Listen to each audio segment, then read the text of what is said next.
No doubt the moment you've been waiting for is finally here. This is Charlotte Sports Live, and we are so happy that you are here.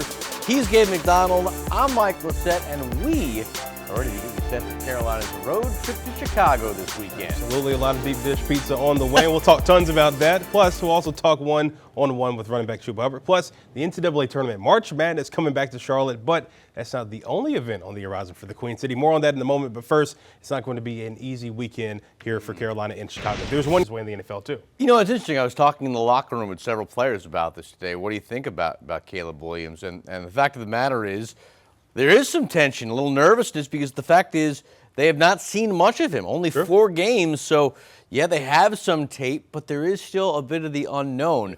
However, Jadeveon Clowney, very excited for the opportunity. This is a rookie he's going against, and it sounded like he's got some set rules that he always likes when he goes against rookies. Put pressure on him early, get him off his game plan. Absolutely, and you're looking at a defense, too, that needs to get more pressure after the quarterback. They only have 5 sacks this season. 5 sacks in 4 games. That is 31st in the NFL. You got to create more pressure. Of course, we know the other position opposite of him, there's still kind of a revolving door there. You're waiting to see and get DJ Wonnum and some guys back, but you have to create a lot more pressure. That'll be a big key this weekend. And to put that in perspective, the Vikings have 17 sacks through 4 games, so they're number 1 in that spot. Oh, it is not just football season. It is also about to be basketball season. Seems hard to believe, but it's true. The Hornets will play real competitive basketball this month, starting Sunday when the preseason begins.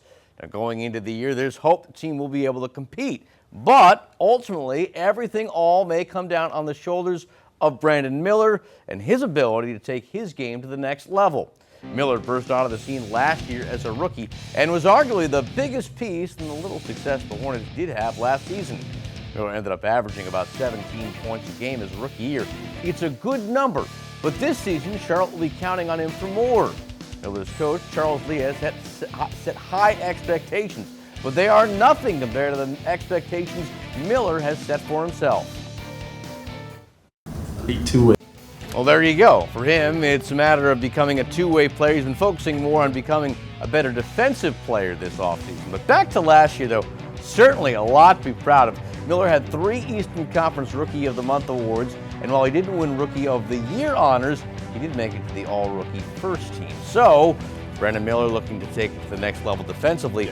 I think for him, what's going to take him to the next level is his ability to take over games and not just be a consistent 17-point scorer, but realize, you know what, my team doesn't have it tonight. I got to put up 35, 37, maybe even 40 for them to win. Have that ability to do that on command. Absolutely, and that's one thing, too. I mean, Jeff Peterson even said he needs to become from being a guy on the scouting report to the guy on the scouting report. That's a guy that we need to key on every single night, and that's what they said. You want to see him. For me, I'm looking at his jersey number. He wears 24. You want to get to that point as far as his average, but you mentioned being able to take over those games when your team just doesn't have it tonight. If LaMelo's off, if Miles doesn't have the bounce like he has, which him and Brandon kind of have, their competition between that. I think that's what you want to see is him being able to have that killer instinct, being able to take over and be clutch in those games when he needs to be first. Because that's what saves games. I mean, the fact of the matter is his team's going to fall behind a lot. We've seen it all last season. If he can elevate and go to the next level, they're not going to lose a lot of the games they lost last year. Absolutely. Definitely that hinges on that, and, of course, the health as well. We'll move to the pitch now. What a time to be a Charlotte FC